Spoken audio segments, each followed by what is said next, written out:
El capítulo 46 de Génesis, versículo 1 dice: Salió Israel con todo lo que tenía, y vino a Beerseba, y ofreció sacrificios al Dios de su padre Isaac. Este hombre Jacob no acostumbraba a buscar a Dios ni a pedirle su dirección. Sin embargo, vemos aquí que ofrece sacrificios a Dios. Ahora acude a Dios, y fíjese usted que Dios será bondadoso para con él, y se le aparecerá. Leamos los versículos 2 hasta el 4. Y habló Dios a Israel en visiones de noche, y dijo: Jacob, Jacob. Y él respondió: Heme aquí. Y dijo: Yo soy Dios, el Dios de tu padre. No temas de descender a Egipto, porque allí yo haré de ti una gran nación. Yo descenderé contigo a Egipto, y yo también te haré volver, y la mano de José cerrará tus ojos. Dios prometió que haría de Jacob una gran nación en la tierra de Egipto. Ahora, ¿cumplió Dios su promesa? Bueno, si quiere avanzar algunas páginas en su Biblia, lea conmigo lo que dice aquí en Éxodo, capítulo 1, versículo 7. Y los hijos de Israel fructificaron y se multiplicaron, y fueron aumentados y fortalecidos en extremo, y se llenó de ellos la tierra. Hubo una verdadera explosión de la población entre los israelitas en la tierra de Egipto. Ahora, ¿cómo se explica eso? Dios estaba cumpliendo su promesa a Jacob. Pasemos ahora al versículo 5 y leamos hasta el 7 de este capítulo 46 de Génesis. Y se levantó Jacob de Beerseba, y tomaron los hijos de Israel a su padre Jacob, y a sus niños y a sus mujeres, en los carros que Faraón había enviado para llevarlo. Y tomaron sus ganados y sus bienes que habían adquirido en la tierra de Canaán, y vinieron a Egipto, Jacob y toda su descendencia consigo, sus hijos y los hijos de sus hijos consigo, sus hijas y las hijas de sus hijos, y a toda su descendencia trajo consigo a Egipto. La vida de Jacob se puede dividir en tres etapas que coinciden con tres sitios geográficos: la tierra de Harán, la tierra de Canaán y la tierra de Egipto. Estos no son tan solo sitios geográficos, sino que denotan también tres niveles espirituales comunes a todos nosotros. Jacob salió de la tierra con solo su cayado que lo acompañaría el resto de su vida. En primer lugar llega a Harán, y allí es un hombre de Dios que vive según la carne. Ahora salió corriendo de Harán, huyendo de su suegro, y con temor de encontrarse con su hermano Esaú. Luego tenemos la segunda etapa de su vida en la tierra de Canaán, donde tuvo su lucha con un ángel. Es ahora un hombre de Dios que lucha con sus propias fuerzas. Ahora va a Egipto y no necesita caminar o correr, desciende en carros, apoyándose sobre su cayado, y ahora sí camina por fe. Aunque José es sobresaliente en esta sección del Génesis, cerciórese usted de anotar las evidencias del hombre espiritual de fe en la vida de Jacob. Jacob llega al fin a ser el tipo de hombre que Dios quería que fuera. Solo Dios puede hacer este tipo de hombre. Permítanos declararlo de nuevo. La vida de Jacob en Harán representa al hombre de Dios que vive en la carne. La vida de Jacob en la tierra de Canaán representa al hombre de Dios que lucha por sus propias fuerzas. Y la vida de Jacob en Egipto representa al hombre de Dios que ahora sí camina por fe. Creemos que esto es también verdad en cuanto a muchos de nosotros hoy en día. Hubo aquel tiempo en nuestras vidas cuando primero conocimos al Evangelio, la palabra de Dios, y confiamos en Cristo. Luego vino aquel período de lucha cuando pensamos que nos era posible vivir nuestra vida espiritual por nuestras propias fuerzas. Tal vez ese período duró años. Luego vino el tiempo en que crecimos en la gracia y en el conocimiento de nuestro Señor Jesucristo. Amigo oyente, no se desanime. Recuerde que pasaron años antes de que Dios perfeccionara a Jacob. Un diamante no se labra de la noche a la mañana. Notemos en los versículos 5 al 7 que se nos dice que Jacob descendió a Egipto con todo lo que tenía. Ahora, ¿por qué si es que iba solo para una visita? Bueno, porque había hambre en la tierra. Llevó sus posesiones, sus hijos y también sus nietos, y creemos que había también bisnietos. Y así llegamos ahora a la lista de todos los que descendieron con él. Es muy importante porque esta es la genealogía que conducirá hasta Jesucristo mismo y que continuará en el resto de la Biblia. Pero siento que es tan fastidioso leer tantos nombres, no vamos a leer toda la genealogía.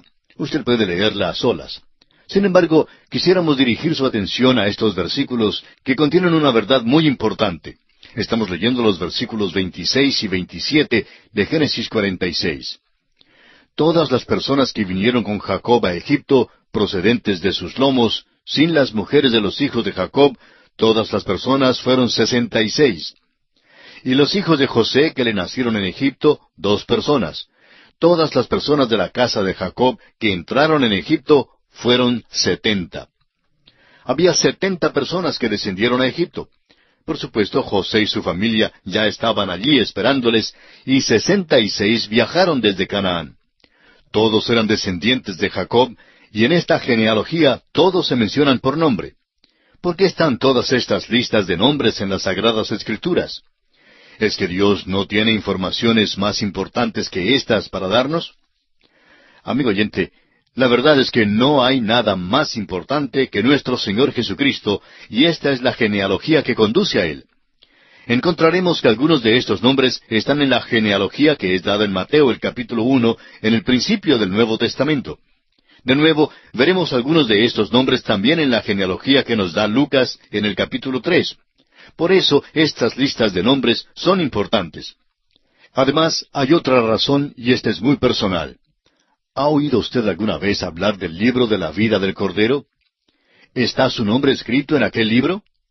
Está escrito allí si es que usted ha aceptado personalmente a Jesucristo por la fe como su todo suficiente Salvador. Y es que, amigo oyente, usted está en la línea de Adán. Todos estamos en esa línea. Llegamos a esa línea por el simple hecho de nacer. Pero llegamos a la línea de Jesucristo también por nacer, pero por el nuevo nacimiento. Se efectúa al recibir a Cristo como nuestro Salvador personal. Al recibirlo, llegamos a ser hijos de Dios. Esto es lo que nos dice el apóstol Juan en su Evangelio capítulo 1, versículos 11 y 12. A lo suyo vino, y los suyos no le recibieron. Mas a todos los que le recibieron, a los que creen en su nombre, les dio potestad de ser hechos hijos de Dios. ¿Cuánta importancia tiene usted? Bueno, aquí hay una indicación de la importancia de cada individuo. Dios hace la lista de estas personas por nombre, porque yo no le conozco a usted, ni usted a mí, pero Dios nos conoce a todos personalmente. El hecho es que Él hasta cuenta nuestros cabellos. Nos conoce a cada uno mucho mejor que cualquiera otro. Aún nosotros mismos no nos conocemos. Su querida madre, por ejemplo, nunca ha contado sus cabellos. En cambio, Dios sí los ha contado. Nos conoce a usted y a mí íntima y personalmente. Amigo oyente, Dios nos ama a cada uno de nosotros. Cristo murió por cada uno de nosotros. Cuando usted asiste a un partido de fútbol en un estadio grande, ve a miles de aficionados que andan sin ningún pensamiento de Dios. El arquero allá en la grama es muy importante en los ojos de todos y saben muchísimo en cuanto a él. En cambio, no saben nada con respecto a Dios. Sin embargo, Dios conoce a cada uno de ellos. Nos dice que cada uno le es precioso. Yo no le conozco a usted, amigo oyente. Es posible que se sienta perdido dentro de esta gran explosión de la población con los millones de personas que hay a nuestro alrededor hoy en día. Pero permítanos decirle que usted es ante Dios un individuo. Dios conoció a todas las personas en la lista de esta genealogía. Las conoció por nombre y se deleitó en escribir sus nombres aquí porque son de Él. Por eso quisiéramos hacerle de nuevo la misma pregunta. ¿Está escrito su nombre en el libro de la vida del Cordero? Leamos ahora el versículo 28 de este capítulo 46 de Génesis. Y envió Jacob a Judá delante de sí, a José, para que le viniese a ver en Gosén, y llegaron a la tierra de Gosén. Y José unció su carro y vino a recibir a Israel su padre en Gosén, y se manifestó a él, y se echó sobre su cuello, y lloró sobre su cuello largamente. ¿Qué cuadro tenemos aquí, amigo oyente? En cierto modo, nos hace recordar el regreso del hijo pródigo, aunque José no es pródigo. Fue un encuentro glorioso. José se echó sobre el cuello de su padre y le abrazó y lloró allí. La palabra de Dios dice que lloró largamente. No sabemos por cuánto tiempo sería, pero estamos seguros que quiere decir que no era simplemente un apretón de manos carente de significado. La emoción aquí fue genuina y sincera. Ahora el versículo 30 dice, Entonces Israel dijo a José, Muera yo ahora, ya que he visto tu rostro, y sé que aún vives. ¡Qué gozo para el viejo Jacob! Francamente, amigo oyente, creemos que Jacob era un viejo que estaba ya listo para morir. Creemos que apenas logró hacer el viaje, pero Dios lo sustentó y así pudo llegar a la tierra de Egipto. Veremos que se queda a vivir allí por unos pocos años en la tierra de Egipto. Jacob y José se gozan de estos últimos años juntos. Note usted que Jacob ahora es el hombre de Dios que camina por fe. Por eso lo llaman por su nombre Israel. Y ahora leamos los versículos 31 al 34 de este capítulo 46 de Génesis. Y José dijo a sus hermanos y a la casa de su padre, Subiré y lo haré saber a Faraón y le diré, Mis hermanos y la casa de mi padre, que estaban en la tierra de Canaán, han venido a mí. Y los hombres son pastores de ovejas, porque son hombres ganaderos, y han traído sus ovejas y sus vacas y todo lo que tenían. Y cuando Faraón os llamare y dijere, ¿cuál es vuestro oficio? Entonces diréis, hombres de ganadería han sido tus siervos desde nuestra juventud hasta ahora, nosotros y nuestros padres, a fin de que moréis en la tierra de Gosén, porque para los egipcios es abominación todo pastor de ovejas. Aquellos pastores tuvieron el mismo problema en aquel día que tuvieron más tarde los pastores en el oeste de los Estados Unidos. Se nos dice que en el occidente del estado de Texas, si un hombre trataba de criar ovejas en aquella región, se encontraba en mucha dificultad. Se daba cuenta que no tendría vecinos de ninguna manera, es decir, encaraba muchísima dificultad. De la misma manera a los egipcios no les gustaban los pastores. Es interesante que la palabra de Dios ha tenido tanto que decir en cuanto a pastores. Estos hombres eran pastores que criaban ovejas, como los que todavía crían ovejas en la tierra de Israel. Esta es la figura que se emplea para describir a nuestro Señor. Él es el buen pastor que da su vida por las ovejas. Él es el gran pastor que hoy día cuida de sus ovejas. Es el príncipe de los pastores que todavía ha de aparecer. Se llama el pastor. El pastor todavía es abominación al mundo, y todavía el buen pastor no es recibido, ni aún hoy en día. Los que se han apartado de la palabra de Dios han inventado a un Jesús que, aunque es aceptado por el mundo, ni siquiera se parece al Cristo de la Biblia. El Señor Jesús, como verdaderamente es, el Señor Jesús de la Biblia, todavía es rechazado hoy en día. El Jesús que han inventado aquellos que se han apartado de las enseñanzas de Dios es un hombre que nunca vivió. Declaran que no hubo un nacimiento virginal, ni que hizo milagros, ni que murió por los pecados del mundo, ni que fue levantado de la muerte. Amigo oyente, no hay documento alguno sobre un tal Jesús. No hay tal persona como la que ellos describen.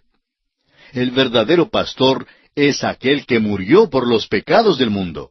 Fue nacido de una virgen e hizo milagros. Resucitó corporalmente del sepulcro. Aquel es el pastor que al mundo no le gusta. Ese es el pastor que el mundo no acepta.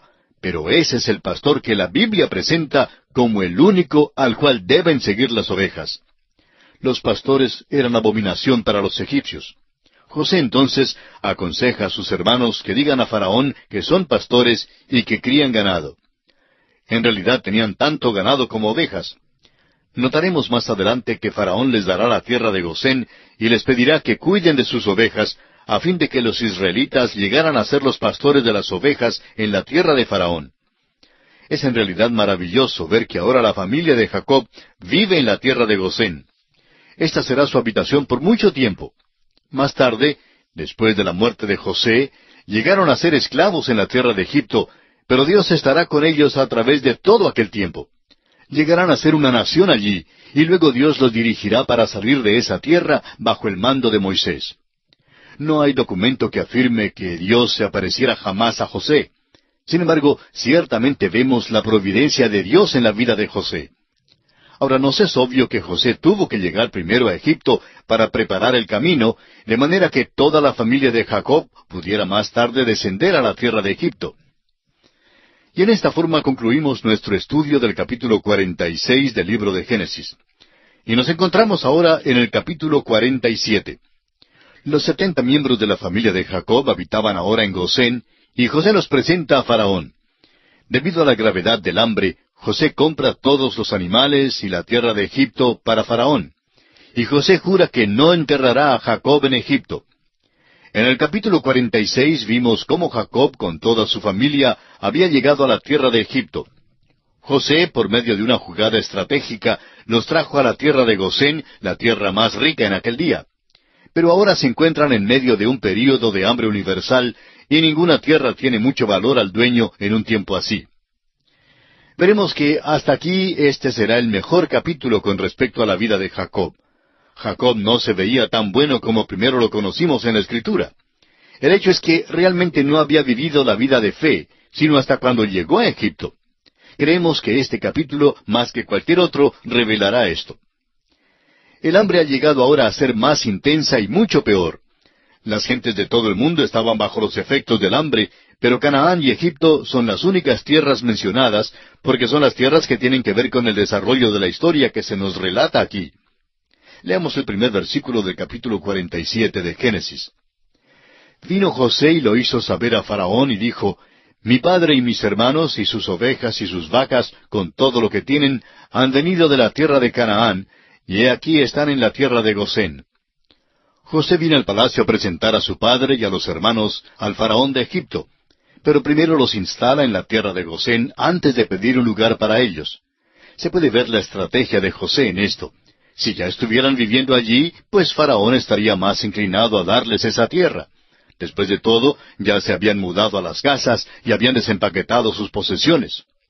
Ahora los versículos 2 y 3 dicen, Y de los postreros de sus hermanos tomó 5 varones, y los presentó delante de Faraón. Y Faraón dijo a sus hermanos, ¿Cuál es vuestro oficio? Y ellos respondieron a Faraón, Pastores de ovejas son tus siervos, así nosotros como nuestros padres. Ya vimos anteriormente que los pastores y los ganaderos no se llevaban bien en aquellos días. A los egipcios simplemente no les gustaban los pastores. No les gustaba ese trabajo de pastorear. Eso pues les abrió la oportunidad a los israelitas de hacer algo que bien podían hacer y que a los egipcios no les gustaba hacer. Y ahora los versículos 4 al 6 dicen, Dijeron además a Faraón, Para morar en esta tierra hemos venido, porque no hay pasto para las ovejas de tus siervos, pues el hambre es grave en la tierra de Canaán. Por tanto, te rogamos ahora que permitas que habiten tus siervos en la tierra de Gosén. Entonces Faraón habló a José diciendo, Tu padre y tus hermanos han venido a ti. La tierra de Egipto delante de ti está. En lo mejor de la tierra haz habitar a tu padre y a tus hermanos. Habiten en la tierra de Gosén. Y si entiendes que hay entre ellos hombres capaces, ponlos por mayorales del ganado mío. Siendo que el oficio de pastor no era muy popular entre los egipcios, a Faraón le faltaba alguien que cuidara de su ganado. Sabemos que el hambre era grave en la tierra de Canaán y en todo el mundo, y ahora también es tan seria que afecta aún a la tierra misma de Egipto. Egipto dependía de las inundaciones del río Nilo cada año. Cuando no había inundaciones del Nilo, Egipto sufría. Pero antes del tiempo de crisis, José ya tenía los depósitos de grano que había recogido. Ahora José presenta a su padre al faraón, y esto es algo muy notable. Fijémonos que Jacob se ve ahora mejor que nunca, mejor que lo hemos visto durante todo nuestro estudio de su vida. Leamos el versículo 7. También José introdujo a Jacob su padre, y lo presentó delante de Faraón. Y Jacob bendijo a Faraón. Note usted que es Jacob quien bendice a Faraón. Comienza a cumplir lo esperado. Ahora es un testimonio para Dios. Y aquí, como siempre, es el menor quien es bendecido por el mayor. Jacob, pues, bendice a Faraón como testimonio para Dios. Leamos los versículos 8 y 9. Y dijo Faraón a Jacob, ¿Cuántos son los días de los años de tu vida? Y Jacob respondió a Faraón, Los días de los años de mi peregrinación son 130 años. Pocos y malos han sido los días de los años de mi vida, y no han llegado a los días de los años de la vida de mis padres en los días de su peregrinación. Si este hubiera sido el Jacob viejo, haciendo valer su naturaleza carnal que tenía en el principio, esto hubiera sido un buen lugar para jactarse. Pudiera haber dicho que tenía 130 años y que realmente había visto ya muchas cosas. Pudiera haberle contado a Faraón cómo es que había engañado a su hermano Esaú, y cómo acumuló gran riqueza en la tierra de Harán, y cómo por fin hizo un convenio con su suegro. Luego pudiera haber dicho algo sobre su encuentro con Esaú. Pudiera haberle contado muchísimo acerca de sus 12 hijos. Pero note usted cómo ha cambiado este hombre Jacob. Dice que tiene 130 años y que su vida realmente no tiene nada de qué se pueda jactar. Pocos y malos han sido los días de mi vida, dice. no se jacta de haber engañado a su padre. En lugar de eso, dice que no se iguala a sus padres. Él dice, no han llegado a los días de los años de mis padres en los días de su peregrinación. ¿No cree usted, amigo oyente, que este hombre ha cambiado? Realmente no suena como el Jacob de los años pasados, ¿verdad que no? Ahora da a Dios la gloria por su vida y no se jacta de que haya logrado grandes cosas. Ahora el versículo 10 dice, y Jacob bendijo a Faraón y salió de la presencia de Faraón. Francamente creemos que Jacob ha llegado a un punto de alta estatura espiritual en su vida. Reconoce que es un pecador. No trata de crear una buena impresión ante Faraón. No tiene nada de qué jactarse. Reconoce que ha sido salvado por la gracia de Dios. Y por ello no se jacta. Nos detuvimos en el versículo 10 de este capítulo 47, donde dice, y Jacob bendijo a Faraón y salió de la presencia de Faraón. Jacob había llegado a un punto de alta estatura espiritual en su vida. Reconoce que es un pecador y no trata de crear una buena impresión ante Faraón. No tiene nada de qué jactarse. En cambio, reconoce que ha sido salvado por la gracia de Dios. Tenemos hoy día tantos creyentes en Cristo que se jactan de sus logros. A veces en nuestros círculos procuramos aplaudir a algunos hombres porque lo han hecho. Hablamos de cuán grandes son ellos. Bueno, si todos dijéramos verdad, diríamos que somos simplemente una manada de pecadores y no tenemos de qué jactarnos, a menos que sea de nuestro maravilloso Salvador.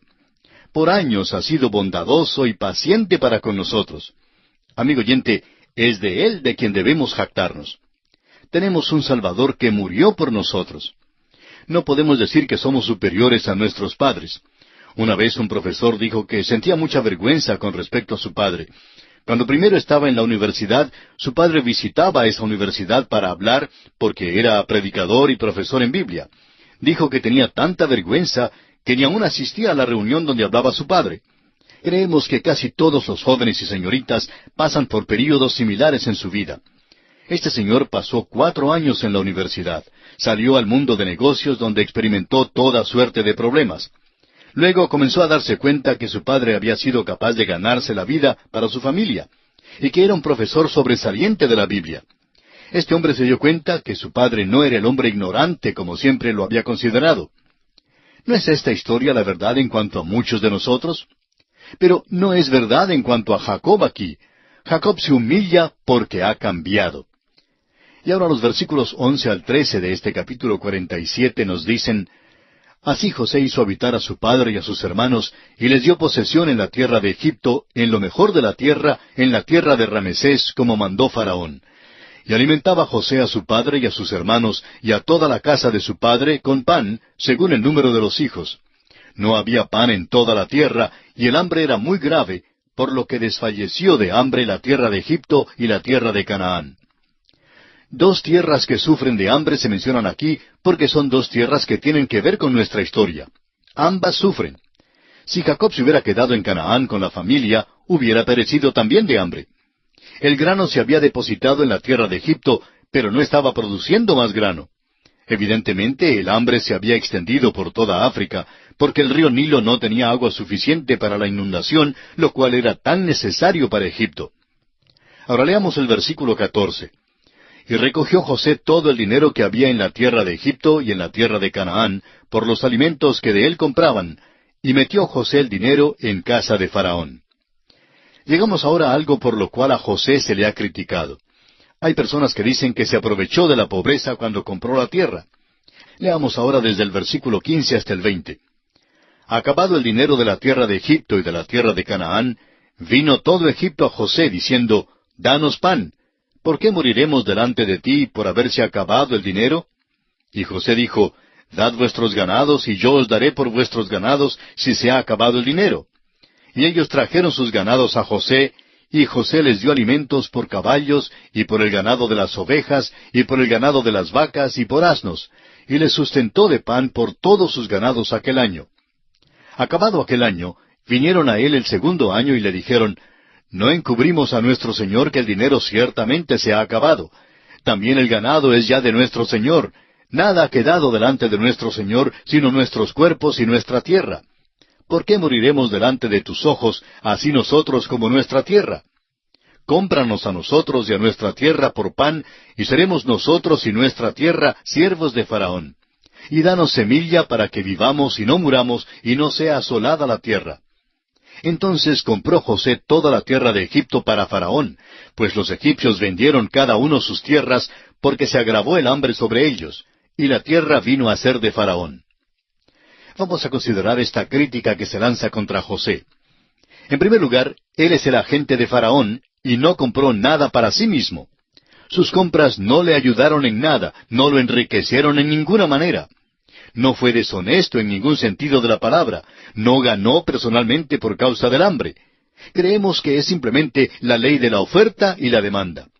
Cuando es escasa cualquier comodidad, los hombres pagan un precio generoso para comprarla. Estamos seguros que José compró la tierra a un buen precio cuando la compró para Faraón, pero que era cuestión de la oferta y la demanda. En realidad, puso a las personas en una situación de poder seguir viviendo al suplirles comida. Creemos que José, pues, quedó entre los límites de la ley de la oferta y la demanda. No hay duda de que el hambre era una cosa sumamente terrible. Y así, los egipcios vendieron todo lo que tenían para conseguir comida, estando aún dispuestos a venderse ellos mismos a la esclavitud. Ahora, los versículos 21 y 22 de Génesis capítulo 47 nos dicen: «Y al pueblo lo hizo pasar a las ciudades desde un extremo al otro del territorio de Egipto. Solamente la tierra de los sacerdotes no compró, por cuanto los sacerdotes tenían ración de Faraón, y ellos comían la ración que Faraón les daba, por eso no vendieron su tierra». Al extenderse el hambre por toda la tierra, había una gran migración a las regiones urbanas. Allí estarían cerca del centro de los depósitos de grano. Usted recordará que en el principio José había colocado estos centros por todo Egipto. Trae a las personas donde pueden estar más cerca a la provisión de comida. Ahora los versículos 23 al 26 dicen: «Y José dijo al pueblo: He aquí os he comprado hoy, a vosotros y a vuestra tierra, para Faraón. Ved aquí semilla, y sembraréis la tierra. De los frutos daréis el quinto a Faraón, y las 4 partes serán vuestras para sembrar las tierras, y para vuestro mantenimiento, y de los que están en vuestras casas, y para que coman vuestros niños». Y ellos respondieron: «La vida nos has dado, hallemos gracia en ojos de nuestro Señor, y seamos siervos de Faraón». Entonces José lo puso por ley hasta hoy sobre la tierra de Egipto, señalando para Faraón el quinto, excepto solo la tierra de los sacerdotes, que no fue de Faraón. José sabe que el hambre se acabará el año que viene y por tanto le aconseja a la gente que siembre su grano. Ahora en los versículos 27 al 31, Jacob expresa a José su última voluntad. Leamos: «Así habitó Israel en la tierra de Egipto, en la tierra de Gosén, y tomaron posesión de ella, y se aumentaron, y se multiplicaron en gran manera. Y vivió Jacob en la tierra de Egipto 17 años, y fueron los días de Jacob, los años de su vida, 147 años. Y llegaron los días de Israel para morir, y llamó a José su hijo, y le dijo: Si he hallado ahora gracia en tus ojos, te ruego que pongas tu mano debajo de mi muslo, y harás conmigo misericordia y verdad. Te ruego que no me entierres en Egipto, mas cuando duerma con mis padres, me llevarás de Egipto, y me sepultarás en el sepulcro de ellos. Y José respondió: Haré como tú dices. E Israel dijo: Júramelo. Y José le juró.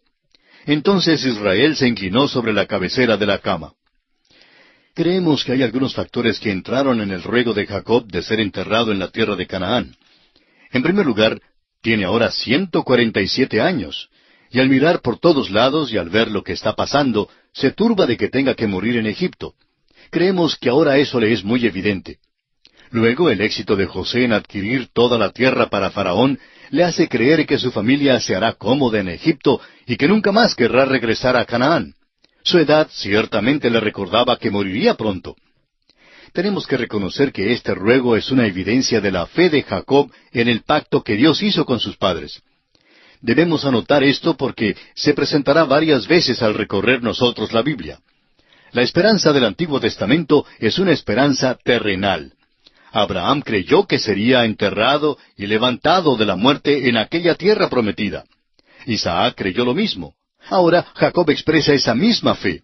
Y es que la esperanza del Antiguo Testamento, amigo oyente, no es la de ser arrebatados para recibir al Señor en el aire y entrar en la ciudad de la Nueva Jerusalén. Esta es la morada eterna y permanente de la iglesia de Cristo. Esa no es la esperanza del Antiguo Testamento. Esta tierra llegará a ser un paraíso o cielo. Cuando el reino se establezca en esta tierra, su gran esperanza se cumplirá, y estas personas serán levantadas para aquel reino. Los primeros 1000 años serán un tiempo de prueba, y después de esos años, el reino eterno continuará. Por eso, Jacob no quiere ser enterrado en Egipto. Si no tuviera ninguna fe ni esperanza en la promesa de Dios, ¿qué le importaría el lugar donde lo enterraran? Para el creyente hoy en día, no importa el lugar donde seamos enterrados. En la hora del arrebatamiento, donde quiera que estemos, seremos levantados y nuestros cuerpos se unirán a nuestros espíritus si ya hemos muerto antes del arrebatamiento de la iglesia. Si todavía vivimos, entonces seremos transformados y arrebatados para recibir al Señor en el aire. Por tanto, no importa si somos enterrados en Egipto o en Canaán o en Los Ángeles o en Caracas o en cualquier otra parte. Los vivos en Cristo y los muertos en Cristo, en todos estos lugares seremos arrebatados. No importa dónde quiera que estemos. No nos es necesario ir a la plataforma de lanzamiento en la Florida y lanzarnos de allá. No, nuestra esperanza es una esperanza celestial. La esperanza del Antiguo Testamento es una esperanza terrenal, y el hecho de que Jacob quisiera ser enterrado en la tierra de Canaán es una evidencia de su fe en la resurrección. Esperaba ser resucitado en esa tierra. Jacob ahora es un hombre de fe, y esto es muy evidente aquí. Y con esto, amigo oyente, concluimos el estudio del capítulo 47 de Génesis. Ahora, en el capítulo 48 se nos narra la última enfermedad de Jacob y la bendición que dio a los 2 hijos de José. En Hebreos, el capítulo 11 y el versículo 21 leemos, «Por la fe Jacob, al morir, bendijo a cada uno de los hijos de José, y adoró apoyado sobre el extremo de su bordón», o sea, su bastón. Este capítulo 48 de Génesis nos da otra oportunidad de ver algunas evidencias adicionales con respecto al crecimiento espiritual de Jacob. Ha progresado mucho desde aquellos días en el principio de su vida. Es posible que sintamos que es una lástima que estas cualidades que aparecen en los últimos días de su vida no estuvieran presentes en su vida temprana. Pero es maravilloso que nos sea posible observar en esto que la vida espiritual es un crecimiento y un desarrollo. La madurez espiritual no es alguna experiencia sensacional que se obtiene repentinamente, sino que se describe conforme a la Biblia como un andar en el Espíritu. Había demasiado del viejo hombre, o sea, el hombre carnal en Jacob cuando era joven. Y el nuevo hombre, espiritual, no se discierne sino hasta cuando llega a ser anciano. Hace años, después de un servicio evangelístico, una pareja de muy buena apariencia pasó adelante. El predicador les preguntó por qué habían venido. Dijeron que deseaban tener todo lo que Dios tenía para ellos. Más tarde el predicador se enteró de que pasaban adelante todos los domingos. Creían que gozarían de una experiencia sensacional e importante, la cual de golpe los haría maduros. Buscaban pues esta experiencia. Pero la Escritura nos dice que debemos crecer en la gracia y el conocimiento de nuestro Señor y Salvador Jesucristo. Vemos en Jacob que debemos esperar para ver los frutos del Espíritu. Gracias a Dios que hay la posibilidad de crecer en nuestras vidas. La paciencia de Dios lo permite. Vemos que Dios trató con mucha paciencia a Jacob, y asimismo nos tratará a nosotros. Ahora este crecimiento será más rápido y fructífero si desde el principio buscamos comprender y acatar la voluntad de Dios para nuestras vidas. Leamos los primeros 4 versículos de este capítulo 48. Sucedió después de estas cosas que dijeron a José, «He aquí tu padre está enfermo».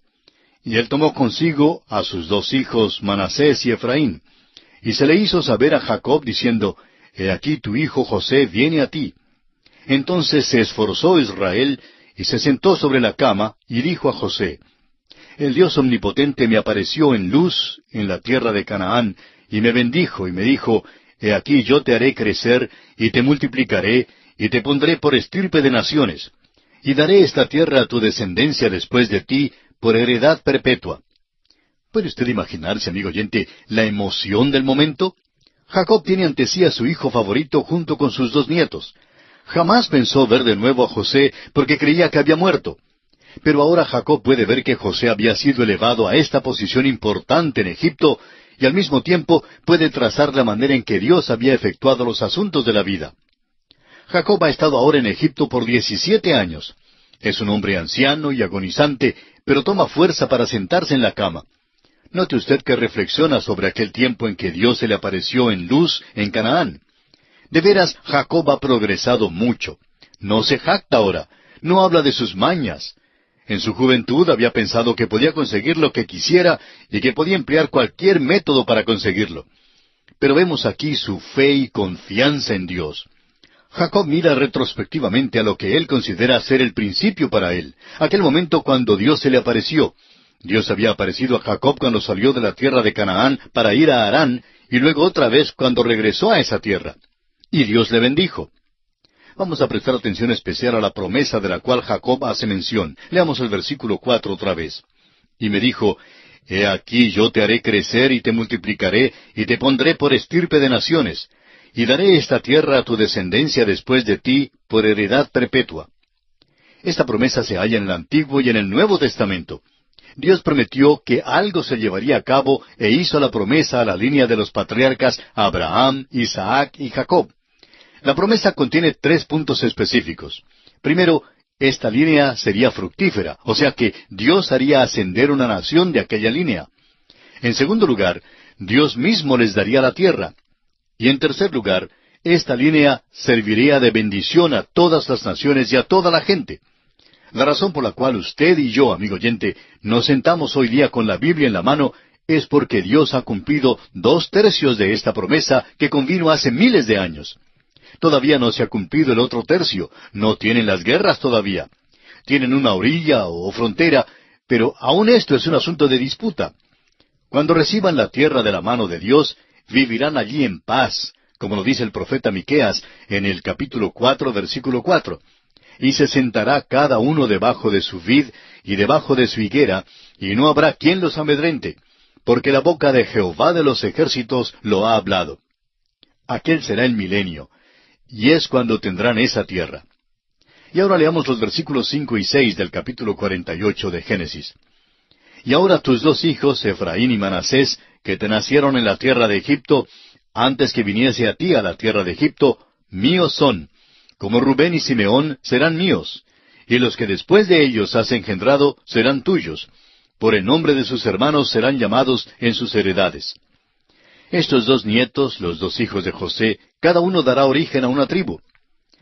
Ahora, a primera vista parece que serían 14 las tribus de Israel, ya que Jacob tuvo 12 hijos, y ahora con los 2 hijos de José, que darán origen cada uno a una tribu, parece que habrá 14. Primeramente notemos que no había tribu de José, pero sí había tribus de Efraín y Manasés. Y eso suma 13 en las matemáticas de todo hombre. Sin embargo, la Biblia solo cuenta 12 tribus. Luego vemos que la tribu de Leví no fue contada como tribu. Llegó a ser la tribu sumo sacerdotal y no era contada entre las otras tribus. Es posible que usted crea que es una manera algo equivocada de contar, pero amigo oyente, yo no las conté. La palabra de Dios las cuenta así, y así es como Dios las quiso contar. Estos 2 muchachos, pues, tienen más de 17 años, porque nacieron antes que Jacob viniera a Egipto. Note usted ahora que Jacob recuerda a Raquel, su amada esposa, la madre de José. Veamos ahora el versículo 7 de Génesis capítulo 48. Porque cuando yo venía de Padán Aram, se me murió Raquel en la tierra de Canaán, en el camino, como media legua de tierra viniendo a Efrata. Y la sepulté allí en el camino de Efrata, que es Belén. Aún en el lecho de muerte se acuerda del lugar donde sepultó a Raquel. Esa fue su gran angustia, como bien usted lo sabe. La sepultó allá en Belén. Puede que usted piense en el nacimiento de Jesucristo hablando de Belén, pero para él, para Jacob, el pueblito de Belén no era un lugar de gozo, sino de angustia y muerte. ¿Cuán diferente es para nosotros hoy en día? ¿Qué gozo significa Belén para nosotros? Ahora los versículos 8 y 9 dicen, Y vio Israel los hijos de José y dijo, ¿Quiénes son estos? Y respondió José a su padre, Son mis hijos que Dios me ha dado aquí. Y él dijo, Acércalos ahora a mí, y los bendeciré. ¿Ha notado usted que tanto Isaac como Jacob tienen dificultad con la vista cuando llegan ancianos? Puede que el resplandor del sol tenga algo que ver con eso. Aún hoy día hay muchísima enfermedad de la vista en aquellos países, y muchos ancianos allí parecen tener dificultad al caminar. No es que sean completamente ciegos, pero no les es posible ver bien. Pues notamos aquí que Jacob no reconoció a los muchachos. Ahora el versículo 10 dice, y los ojos de Israel estaban tan agravados por la vejez que no podía ver. Les hizo pues acercarse a él, y él les besó y les abrazó. Nos imaginamos que los jóvenes quedaron algo turbados por causa de que su abuelo hubiera manifestado tanto afecto para con ellos. Ahora del versículo 11 hasta el 13 leemos, y dijo Israel a José, no pensaba yo ver tu rostro, y he aquí Dios me ha hecho ver también a tu descendencia. Entonces José los sacó de entre sus rodillas, y se inclinó a tierra. Y los tomó José a ambos, Efraín a su derecha, a la izquierda de Israel, y Manasés a su izquierda, a la derecha de Israel, y los acercó a él. José los lleva a los muchachos más cerca de su abuelo, ya que no podía ver bien, por eso extendería la mano para encontrarlos. Ahora el versículo 14 dice, entonces Israel extendió su mano derecha y la puso sobre la cabeza de Efraín, que era el menor, y su mano izquierda sobre la cabeza de Manasés, colocando así sus manos adrede, aunque Manasés era el primogénito. Ahora Efraín es el que va a ser el líder superior a Manasés. Más adelante veremos que la tribu de Manasés marchó bajo la bandera de la tribu de Efraín en la marcha del desierto, como lo veremos cuando estudiemos el libro de Números. Josué procedía de la tribu de Efraín, y había muchos otros grandes hombres que también descendieron de esa tribu. Efraín, pues, llegó a ser la tribu con prioridad. Eso es indiscutible. Veamos una vez más este versículo 14 que dice, entonces Israel extendió su mano derecha y la puso sobre la cabeza de Efraín, que era el menor, y su mano izquierda sobre la cabeza de Manasés, colocando así sus manos adrede, aunque Manasés era el primogénito. Notamos aquí que Efraín debía ser el líder superior a Manasés. Más adelante veremos que la tribu de Manasés marchó bajo la bandera de la tribu de Efraín durante su travesía por el desierto, como lo veremos cuando estudiemos el libro de Números. Josué procedía de la tribu de Efraín, y había muchos otros grandes hombres que también descendieron de esa tribu. Efraín, pues, llegó a ser la tribu con prioridad. ¿Ve usted lo que aconteció aquí? Aunque Jacob no podía ver tan bien, podía saber lo que José hacía. José estaba empujando a su hijo mayor a la posición de la mano derecha de Jacob y el menor hacia la izquierda. ¿Pero qué fue lo que hizo el viejo Jacob? Bueno, simplemente cambió las manos. Puso la mano derecha sobre el hijo menor y la izquierda sobre el mayor. Ahora quizá usted pueda preguntar, ¿por qué hizo eso Jacob? Sabemos que sentía amor para con ambos jóvenes. No cabe duda en cuanto a eso. Ambos eran los hijos de su hijo favorito, José. Pero a sabiendas, da la bendición al menor, y hemos llegado a la conclusión que es porque él mismo era el menor y él había recibido la bendición de Isaac. Aquí pues transfiere esa bendición al hijo menor de José. Hallamos este mismo procedimiento muchas veces en las Sagradas Escrituras. Dios lo emplea para enseñarnos una lección. Por ejemplo, en la selección de un rey para Israel, Dios nunca escogió a Saúl. Fueron los hombres quienes escogieron a Saúl. Votaron por él. La selección de Dios fue David. Ahora David no era aún el hijo mayor de Isaí, sino el menor. Dios enseña que no acepta la primogenitura que es por el nacimiento natural. Dios nunca aceptará eso. Debe ser un nuevo nacimiento. Dios, amigo oyente, no presta atención a las cosas que a nosotros nos llaman la atención. Nosotros podríamos escoger al hijo mayor, el que lleva la responsabilidad y de quien podríamos depender. Miramos al hombre natural y escogemos según sea su habilidad natural. Ahora, por favor, no nos entienda mal. Dios sí puede utilizar talento, pero debe ser dedicado a él. Si fuera únicamente el talento lo que produce el avivamiento, pues podríamos estar gozando de un avivamiento ya por muchos años. Hay mucho talento cristiano a nuestro alrededor, pero no estamos gozando de un avivamiento. ¿Y por qué? Porque el talento no ha sido dedicado a Dios. Amigo oyente, debe ser entregado a Dios para que Él lo utilice conforme a su voluntad. Leamos ahora los versículos 15 y 16 de este capítulo 48 de Génesis. Y bendijo a José diciendo, el Dios en cuya presencia anduvieron mis padres, Abraham e Isaac, el Dios que me mantiene desde que yo soy hasta este día, el ángel que me liberta de todo mal, bendiga a estos jóvenes, y sea perpetuado en ellos mi nombre y el nombre de mis padres Abraham e Isaac, y multiplíquense en gran manera en medio de la tierra. Jacob llega aquí a las cumbres espirituales, amigo oyente, y nunca sobrepasará este nivel. Vemos que aquí en el versículo 16 dice, el ángel que me liberta de todo mal, bendiga a estos jóvenes. Vemos que no tiene nada de qué jactarse, sino solo de un Redentor maravilloso. Y así se han multiplicado en gran manera en medio de la tierra, exactamente como lo dijo Jacob. Leamos ahora los versículos 17 al 19 de este capítulo 48 de Génesis. Pero viendo José que su padre ponía la mano derecha sobre la cabeza de Efraín, le causó esto disgusto, y asió la mano de su padre para cambiarla de la cabeza de Efraín a la cabeza de Manasés. Y dijo José a su padre, no así, padre mío, porque este es el primogénito, pon tu mano derecha sobre su cabeza. Mas su padre no quiso y dijo, lo sé, hijo mío, lo sé. También él vendrá a ser un pueblo y será también engrandecido. Pero su hermano menor será más grande que él, y su descendencia formará multitud de naciones. Mejor es que José acepte esto porque él tampoco es el mayor. Sucede que es uno de los menores y aún la bendición es dada a sus hijos. Ahora los versículos 20 al 22 dicen, y los bendijo aquel día diciendo, en ti bendecirá Israel diciendo, hágate Dios como a Efraín y como a Manasés. Y puso a Efraín antes de Manasés. Y dijo Israel a José, he aquí yo muero, pero Dios estará con vosotros y os hará volver a la tierra de vuestros padres. Yo te he dado a ti una parte más que a tus hermanos, la cual tomé yo de mano del amorrheo con mi espada y con mi arco. Note usted la expresión tan firme de la fe por parte de Jacob. He aquí que yo muero, pero Dios estará con vosotros. No hay ninguna incertidumbre en su vida ahora. La fe quita los obstáculos que la incertidumbre pone en el camino de la vida. Algo notable en esta etapa de la vida de Jacob, cuando ya ha aprendido a caminar por fe. Y esto concluye nuestro estudio del capítulo 48 del libro de Génesis. Ahora, en el capítulo 49, Jacob en su lecho de muerte bendice a sus 12 hijos.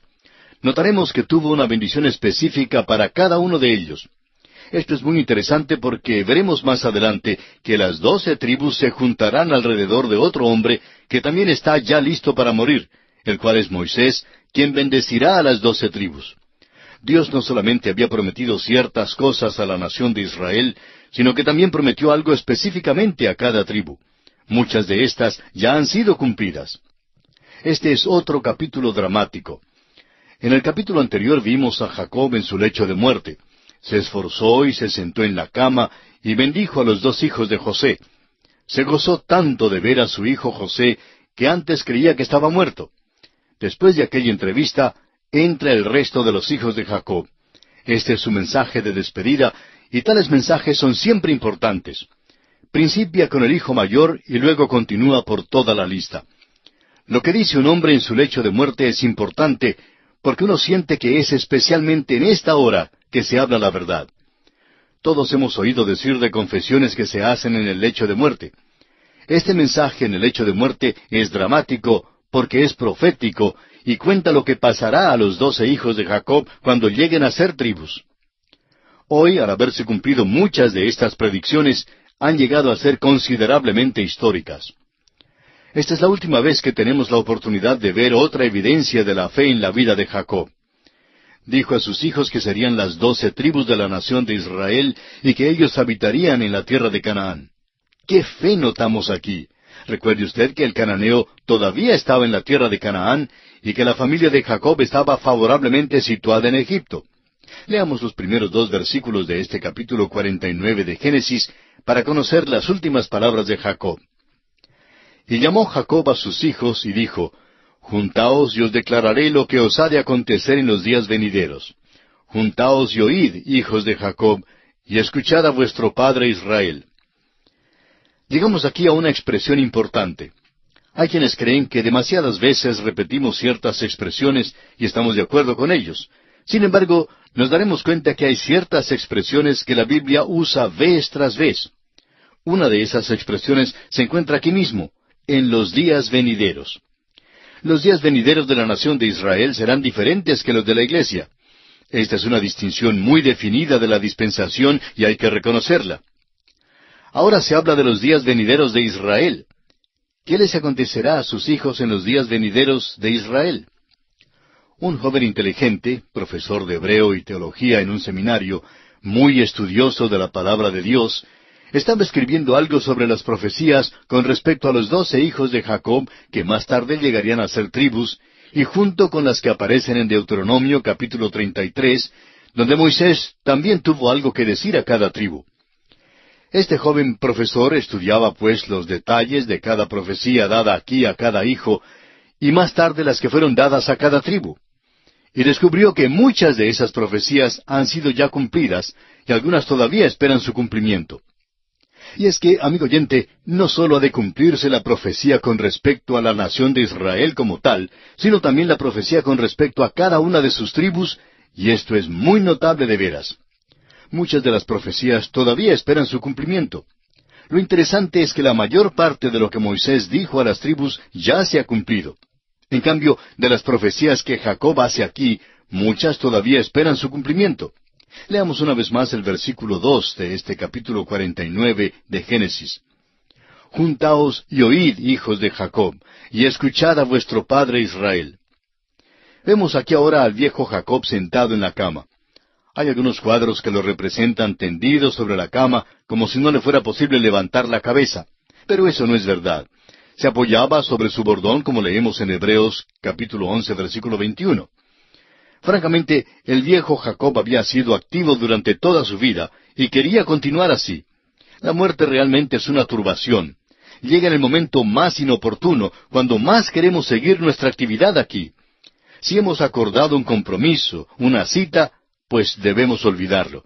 A veces asumimos compromisos o actividades por anticipado, bajo la condición de que estemos vivos. Bueno, Jacob se apoyó sobre su bordón. Quería continuar su vida, pero no le fue posible. ¡Qué hombre más extraordinario! Leamos ahora los versículos 3 y 4 de Génesis capítulo 49. Jacob se dirige a Rubén y le dice, Rubén, tú eres mi primogénito, mi fortaleza y el principio de mi vigor, principal en dignidad, principal en poder. Impetuoso como las aguas, no serás el principal, por cuanto subiste al lecho de tu padre. Entonces te envileciste, subiendo a mi estrado. Estos patriarcas reconocían el gran tema de la herencia que hoy en día es de tanta preocupación. De tal palo, tal astilla, decimos. Jacob reconoce eso y ve que este hijo se parece muchísimo a él. Impetuoso como las aguas, podía haber descrito a Jacob en sus primeros años. Era verdad también en cuanto a su hijo mayor. No serás el principal. Y Rubén nunca lo fue, nunca salió primero. Salió de segundo o tercero, pero nunca como primero. Hay muchas personas así como él hoy día. Se conforman con un segundo o tercer lugar y no desean sobresalir, no desean llegar al primer lugar. Ahora, la historia con respecto a Rubén, a la cual se refiere Jacob aquí, es sórdida. No dedicamos suficiente tiempo a ella cuando estudiamos el Génesis porque no vimos ninguna razón de tratar con ella. La literatura contemporánea y los dramas de los cines y la televisión nos dan suficiente material sórdido, es decir, repugnante hasta que enfermamos con eso.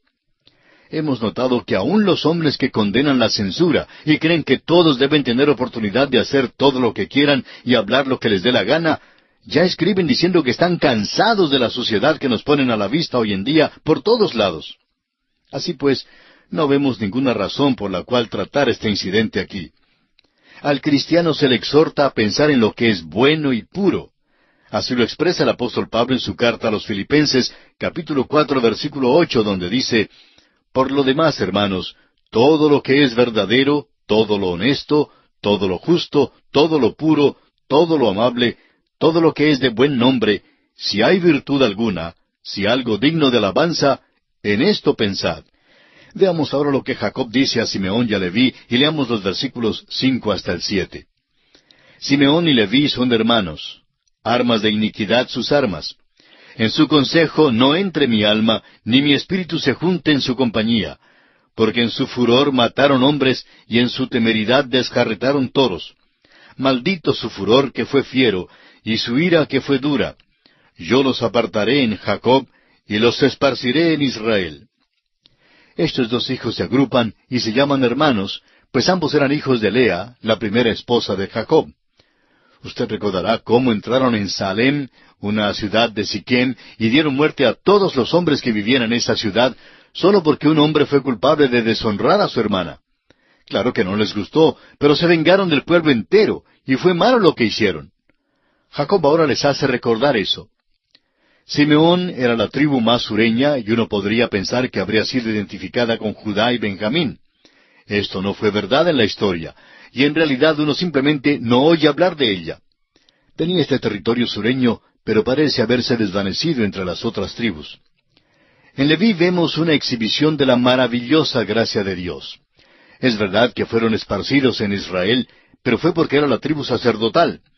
Solo la gracia de Dios puede tomar un hombre cruel como Leví y hacer de él el cabecilla de la tribu sacerdotal. Es la gracia de Dios que ha hecho de nosotros, pecadores, un reino de sacerdotes, amigo oyente. Todo creyente es sacerdote hoy en día. Entre ellos se encuentran borrachos convertidos, rameras convertidas y asesinos convertidos. Hemos sabido de todo esto en diversas iglesias. Ahora, ¿cómo llegaron a ser sacerdotes en el reino de Dios? Bueno, exactamente como nosotros lo llegamos a ser. Es por la maravillosa gracia de Dios. Sabiendo que fuisteis rescatados de vuestra vana manera de vivir, la cual recibisteis de vuestros padres, no con cosas corruptibles como oro o plata, sino con la sangre preciosa de Cristo, como de un cordero sin mancha y sin contaminación. Así nos lo dice el apóstol Pedro en su primera carta, capítulo 1, versículos 18 y 19. Luego Pedro sigue diciendo en el capítulo 2, versículo 5 de su primera carta, vosotros también, como piedras vivas, sed edificados como casa espiritual y sacerdocio santo, para ofrecer sacrificios espirituales aceptables a Dios por medio de Jesucristo. ¿De quiénes habla?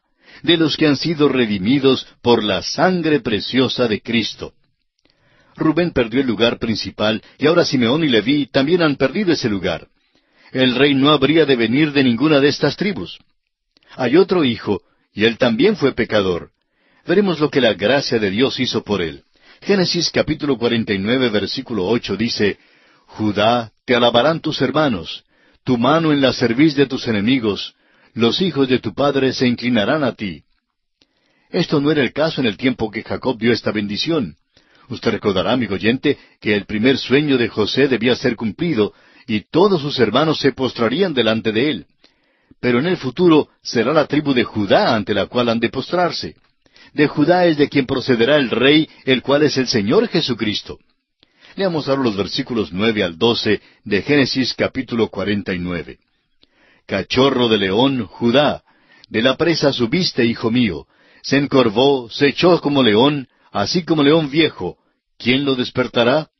No será quitado el cetro de Judá, ni el legislador de entre sus pies, hasta que venga Silo, y a él se congregarán los pueblos. Atando a la vid su pollino, y a la cepa el hijo de su asna, lavó en el vino su vestido, y en la sangre de uva su manto. Sus ojos rojos del vino, y sus dientes blancos de la leche. Esta es una de las profecías más notables en toda la palabra de Dios. Ya se nos ha dicho que habrá una simiente de mujer. Esa fue la primera profecía. Y pondré enemistad entre ti y la mujer, y entre tu simiente y la simiente suya. Esta te herirá en la cabeza, y tú le herirás en el calcañar. Así leímos cuando estudiamos el capítulo 3 de Génesis, versículo 15. Aquella simiente fue confirmada a Abraham, Isaac y Jacob. Aquí de nuevo es confirmada a Judá. Es de la línea de Judá de donde vendrá el rey. Y no solo eso, sino también se llamará Silo. Ahora Silo significa descanso y tranquilidad. Él es el príncipe de paz, es quien traerá descanso. Amigo oyente, recuerde que cuando Jesús caminaba aquí en la tierra, Él dijo, Venid a mí todos los que estáis trabajados y cargados, y yo os haré descansar. Ese es Silo. Jesucristo había venido como Silo, como descanso, pero los hombres de su día lo rechazaron. Jesucristo también vendrá con el cetro. El cetro de este universo hoy en día está en las manos que fueron clavadas en la cruz. En la última parte del versículo 24 de este capítulo 49 de Génesis leemos que de Dios vendrá el pastor, la roca de Israel. Por tanto, este Silo también es pastor y roca.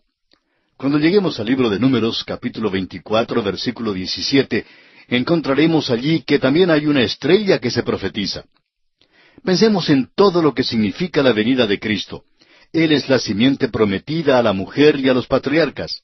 Es el Silo que trae descanso. Es el que lleva el cetro. Es el pastor que dio su vida y el príncipe de los pastores que algún día vendrá. Es la piedra que desecharon los edificadores, pero que ahora ha venido a ser cabeza del ángulo. Es hoy día la estrella resplandeciente de la mañana para su iglesia. Esta es la línea que corre de Adán y Set después de que Abel fue muerto. De Set atraviesa a Noé, a Sem, y luego a Abraham, Isaac y Jacob, y ahora a Judá. Amigo oyente, no perdamos el hecho maravilloso de que Dios se mueve aquí según un plan y según un programa muy bien trazado y muy bien elaborado. Es muy importante que notemos eso.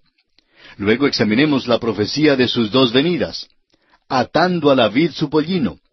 Aquí está Él, quien vino sentado sobre un pollino a Jerusalén, ofreciéndose como Mesías y Rey de Israel, el Salvador. Lavó en el vino su vestido, y ese vino era su propia sangre que vertió en la cruz. La próxima vez que venga, Isaías nos dice que Él tendrá un vestido salpicado. Estará manchado entonces, no con su propia sangre, sino con la sangre de sus enemigos. Sus ojos estarán rojos del vino de venganza cuando llegue la segunda vez como vencedor y como juez. Amigo oyente, esta profecía a Judá es una profecía notable en las Sagradas Escrituras. Dice así el versículo 13. Zabulón en puertos de mar habitará, será para puerto de naves, y su límite hasta Sidón. Zabulón era la tribu que vivía junto a la costa hacia el norte de la tierra de Canaán.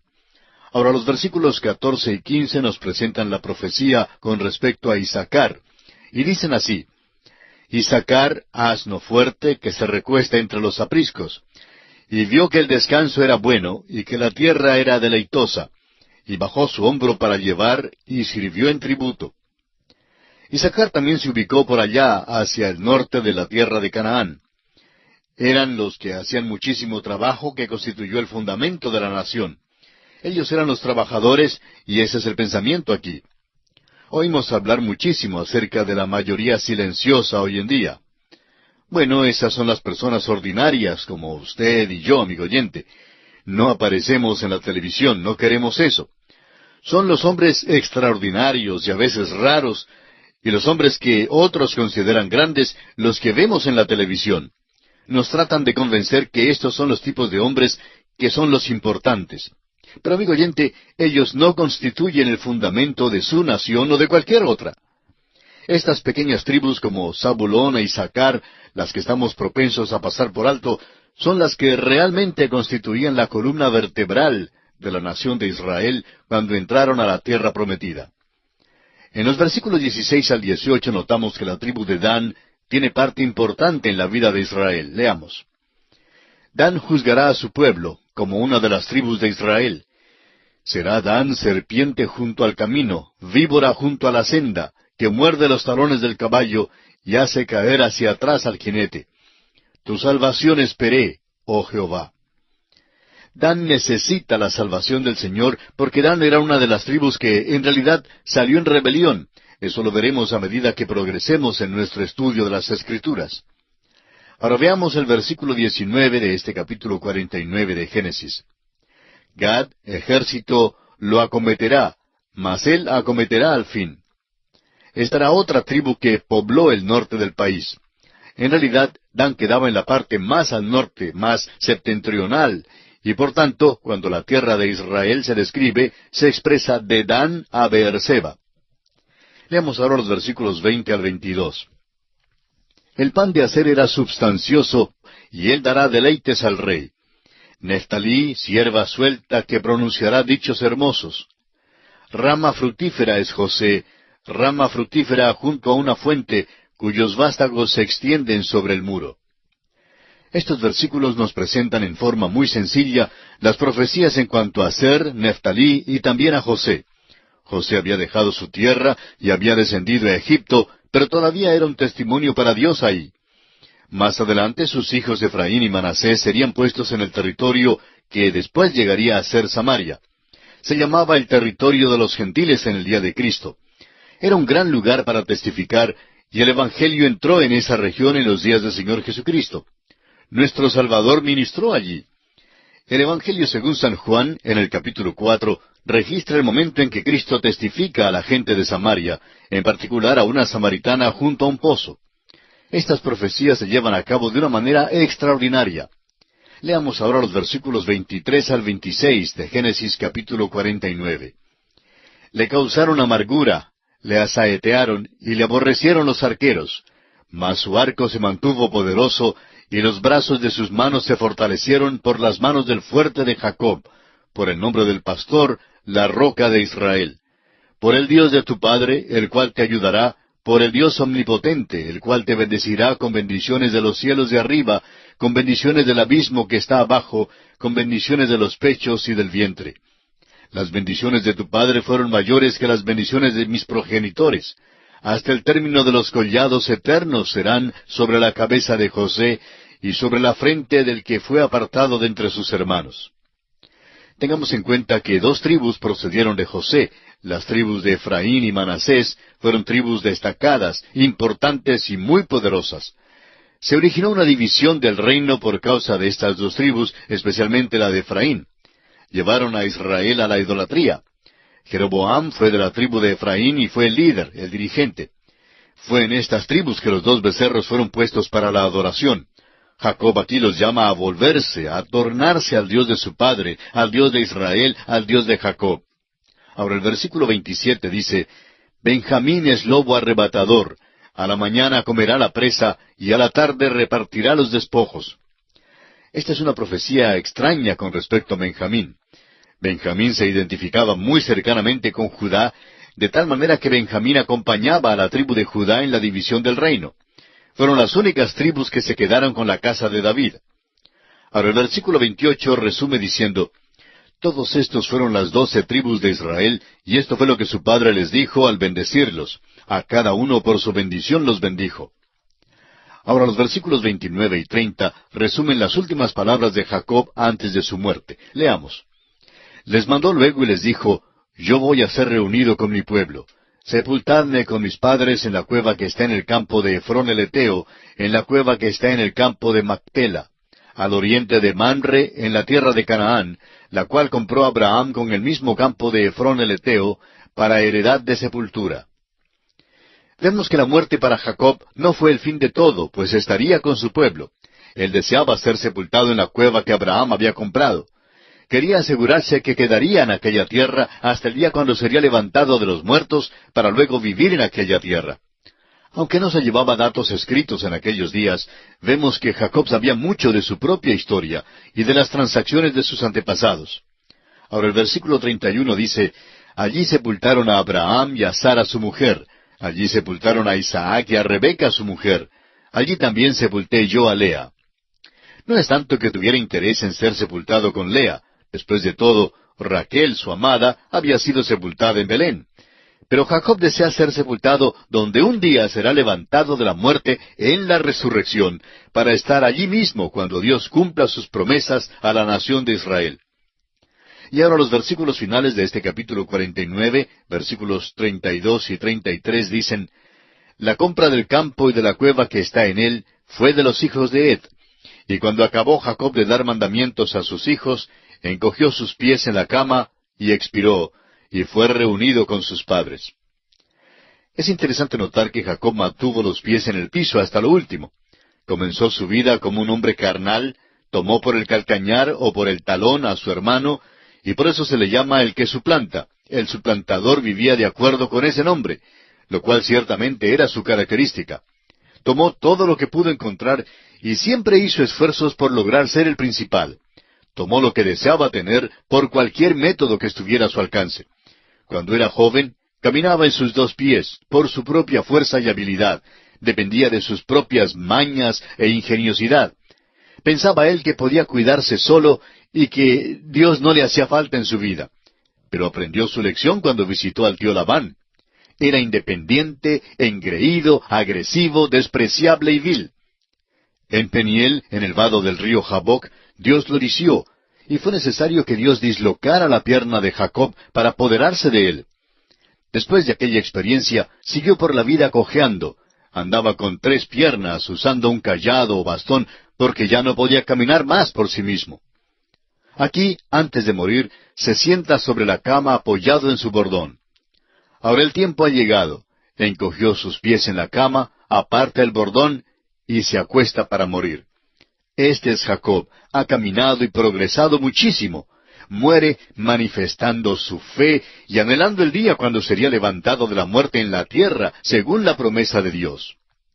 El escritor a los Hebreos en el capítulo 11, versículo 13 escribe: Conforme a la fe murieron todos estos sin haber recibido lo prometido, sino mirándolo de lejos y creyéndolo, y saludándolo y confesando que eran extranjeros y peregrinos sobre la tierra.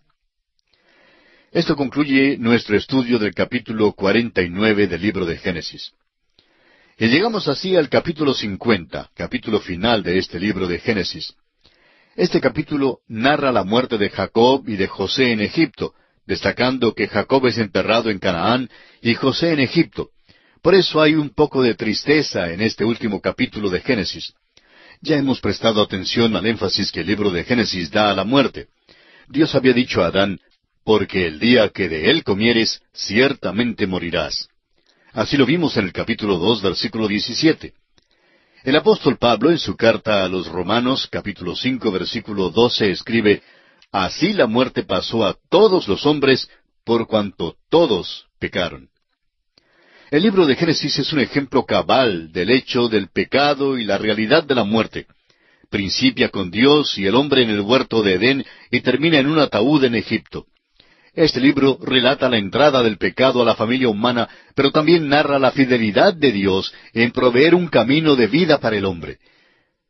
Prosiguiendo con nuestro estudio de Génesis, leamos ahora los 2 primeros versículos del capítulo 50, que dice: Entonces se echó José sobre el rostro de su padre, y lloró sobre él, y lo besó.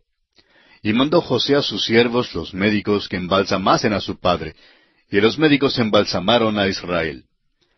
Sabemos que los egipcios eran muy peritos en este tipo de cosas. Podemos decir mucho sobre las momias de Egipto.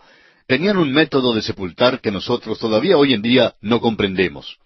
José, pues, llamó a los médicos para que embalsamasen a su padre, o sea, para que lo convirtiesen en momia. Y eso, pues, fue exactamente lo que sucedió, y opinamos que la momia de Israel está en Hebrón hoy en día. Tengamos en mente que era su ruego que le llevasen y le sepultasen en la cueva de Macpela, porque su esperanza era una esperanza terrenal. Cuando sea levantado de la muerte, estará allí en esa tierra con la nación de Israel. La esperanza del creyente hoy día, es decir, del miembro de la iglesia de nuestro Señor Jesucristo, es el de poder ser arrebatado para recibir al Señor en el aire e ir a un lugar llamado la Nueva Jerusalén allá en el espacio. Son 2 esperanzas diferentes, pero ambas son gloriosas. Ahora el versículo 3 de este capítulo 50 dice: Y le cumplieron 40 días, porque así cumplían los días de los embalsamados, y lo lloraron los egipcios 70 días. Empleaban 40 días para embalsamar, y evidentemente usaban ciertos procedimientos de los cuales no sabemos nada hoy en día. Y vemos que los egipcios lloraron por él, es decir, por Jacob. No creemos que fuera un luto profesional. Creemos que Jacob había llegado a ser un verdadero santo en la tierra de Egipto, y sin duda le respetaban por ser el padre de José. José fue libertador, pero creemos que a su padre le consideraban como un verdadero santo de Dios. Leamos los versículos 4 al 8. Y pasados los días de su luto, habló José a los de la casa de Faraón, diciendo: Si he hallado ahora gracia en vuestros ojos, os ruego que habléis en oídos de Faraón, diciendo: Mi padre me hizo jurar, diciendo: He aquí que voy a morir. En el sepulcro que cavé para mí en la tierra de Canaán, allí me sepultarás. Ruego pues que vaya yo ahora y sepulte a mi padre, y volveré. Y Faraón dijo: Ve y sepulta a tu padre, como él te hizo jurar. Entonces José subió para sepultar a su padre, y subieron con él todos los siervos de Faraón, los ancianos de su casa, y todos los ancianos de la tierra de Egipto, y toda la casa de José, y sus hermanos, y la casa de su padre. Solamente dejaron en la tierra de Gosén sus niños y sus ovejas y sus vacas. Se ve cuánto le respetaban, cuánto le amaban y honraban a Jacob en la tierra de Egipto. Sin duda, este es el cortejo fúnebre más largo que el mundo jamás haya conocido. Recorrió desde Egipto a Canaán y hasta Hebrón. Uno se pregunta si Faraón exigió a esta gente dejar a sus pequeños y a sus ganados para así él tener la seguridad que volverían. Faraón no quería perder a José porque todavía le necesitaba. Leamos ahora los versículos 9 hasta el 13. Subieron también con él carros y gente de a caballo, y se hizo un escuadrón muy grande. Y llegaron hasta la era de Atad, que está al otro lado del Jordán, y endecharon allí con grande y muy triste lamentación. Y José hizo a su padre duelo por 7 días. Y viendo los moradores de la tierra, los cananeos, el llanto en la era de Atad, dijeron, llanto grande es este de los egipcios. Por eso fue llamado su nombre Abel Misraim, que está al otro lado del Jordán. Hicieron pues sus hijos con él según les había mandado, pues lo llevaron sus hijos a la tierra de Canaán, y lo sepultaron en la cueva del campo de Macpela, la que había comprado Abraham con el mismo campo, para heredad de sepultura, de Efrón el Eteo, al oriente de Mamre. Quizá alguien se pregunte por qué Jacob no fue sepultado con Raquel en Belén. Sin duda no quedaba a más de unos 30 kilómetros hacia el norte. Bueno, creemos que la razón se declara aquí. Abraham había comprado la cueva y Jacob quería ser sepultado con sus padres en un lugar que fue comprado y pagado, como seguridad de que se quedarían en la tierra. Fue sepultado con los otros patriarcas porque todos tenían la misma esperanza de la resurrección. Sigamos con la lectura y vayamos a los versículos 14 al 17 de Génesis capítulo 50. Y volvió José a Egipto, él y sus hermanos, y todos los que subieron con él a sepultar a su padre después que lo hubo sepultado. Viendo los hermanos de José que su padre era muerto, dijeron, quizá nos aborrecerá José, y nos dará el pago de todo el mal que le hicimos. Y enviaron a decir a José, tu padre mandó antes de su muerte, diciendo, así diréis a José, te ruego que perdones ahora la maldad de tus hermanos y su pecado, porque mal te trataron. Por tanto, ahora te rogamos que perdones la maldad de los siervos del Dios de tu padre. Y José lloró mientras hablaban. Al parecer los hermanos habían ido a Jacob antes de su muerte y habían preguntado qué pasaría con ellos cuando él muriera. Tenían miedo de que José les tratara con desprecio y que se volviera contra ellos una vez que el padre muriera. Así pues, Jacob les había dado el mensaje para entregar a José, y estaba seguro que José no los perseguiría ni trataría de vengarse de ellos. Cuando los hermanos llegan a José con esta confesión, José llora por causa de esto. Ahora, los hermanos sí se arrepienten por su pecado. Leamos los versículos 18 al 21. Vinieron también sus hermanos y se postraron delante de él y dijeron, henos aquí por siervos tuyos. Y les respondió José, no temáis, ¿acaso estoy yo en lugar de Dios? Vosotros pensasteis mal contra mí, mas Dios lo encaminó a bien para hacer lo que vemos hoy, para mantener en vida a mucho pueblo. Ahora pues no tengáis miedo, yo os sustentaré a vosotros y a vuestros hijos. Así los consoló y les habló al corazón. Note usted que la profecía con respecto a ellos, que se postrarían delante de él, ciertamente se cumple. José da a Dios toda la gloria aquí. Luego la declaración de José en el versículo 20 ha llegado a ser un favorito en toda la Escritura. Amigo oyente, Dios tiene un propósito de largo alcance que usted y yo no vemos ni podemos ver. ¿Cuán humanos somos en cuanto a esto? A veces no podemos ver ni siquiera más allá de nuestra nariz. Cuando nos llegan las dificultades, nos preguntamos, ¿por qué permite Dios que nos lleguen estas pruebas?